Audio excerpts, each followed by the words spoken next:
Alright, you guys, this video response goes out to Saxman B6, and I just want to thank you for sending me the long-winded message that you sent me. Thank you for subscribing. Lately, I have been really thinking of the Kenny G episode that I did, the first episode that I did. But at the moment in time when I made that video, it was really, I mean, it's hard to not bash Kenny G. When you look at the video, it's kind of like I'm bashing Kenny G, and I really don't want to feel that way. And I'm not trying to necessarily feel that way. As a aspiring artist, Kenny G was one of the first artists that I've ever looked up to and really liked.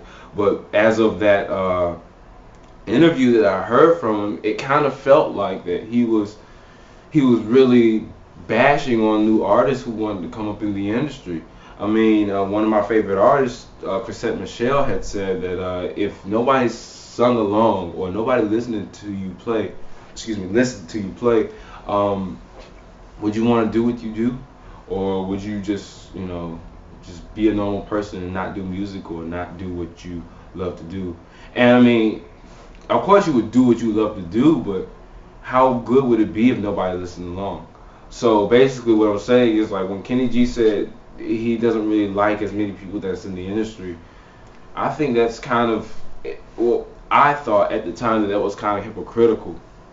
And I understand that you said you've known him for quite a while. I would love to know Kenny G. I would love to get to meet him. I would love to know what he does on a day-to-day basis. Like I said before, I respect Kenny G, and I still like him as an artist. But could you elaborate more on? Because I'm not sure if you said it in the entire 5-paragraph message, but could you elaborate to me more on how he's promoting new artists? Because I felt like, as somebody, because the first solo that I ever learned was a Kenny G solo, and no, it's not perfect, and no, I don't want to do it exactly like Kenny G, because there's already a Kenny G.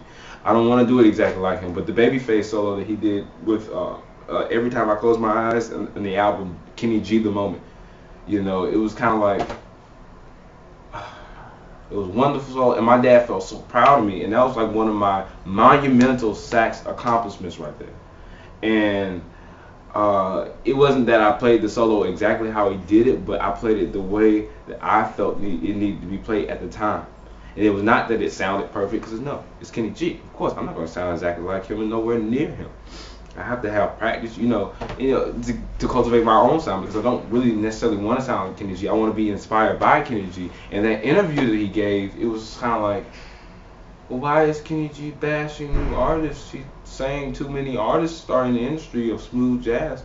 And I was just like, well, this is not, something's not, and I actually, at that point in time, I think I said this in the video, aka Kenny Gorlick, that why why can't I call in and talk to him, because it was too late at the time, but I was just so gung-ho. This is maybe two years ago.